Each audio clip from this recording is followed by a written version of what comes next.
Hello everyone, my name is Megan Brown Bowley, and today I'm going to be talking to you about my project on dialectical behavior therapy, also known as DBT, and its treatment for eating disorders.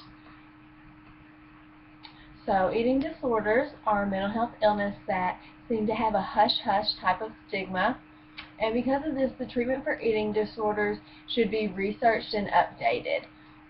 Currently, the DBT is being researched for the treatment of eating disorders and is usually used now for the treatment of borderline personality disorder. So I decided to choose this topic to educate psychiatric nurses on the purpose of DBT for the treatment of eating disorders.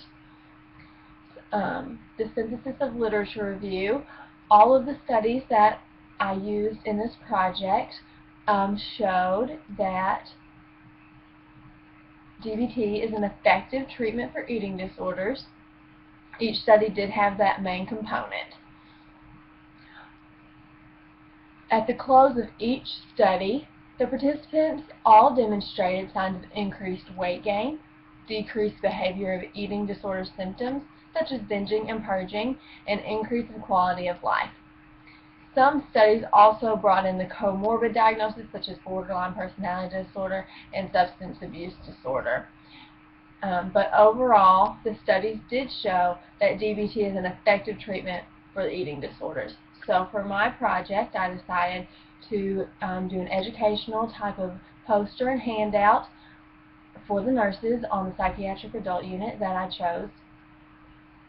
The poster board and handouts were placed in the back of the nurses station for 1 week long time period so that all of the nurses that were working the 8-hour shifts during that time would have an adequate amount of time to review that information that was left for them, and they were also informed to ask me if they had any questions or had any opinions about anything that was left.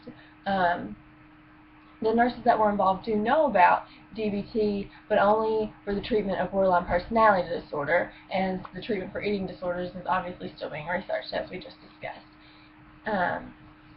So evaluation of the project was gained through anonymous feedback, and as I mentioned, they were asked to leave the feedback by telling me their opinions or by asking me questions if they had any, and all of the participants, as well as the managers that I spoke to get permission for this project, everyone said that they really enjoyed getting to know a little bit more about DBT and the treatment of eating disorders, and thought that it was a really good thing to do, a good success. I think everything went really smooth, and I do believe that education should be provided more in the future as more research is conducted on this topic. So if y'all have any questions for me, just feel free to leave them below this discussion board post and I'll be glad to answer them. Thank you.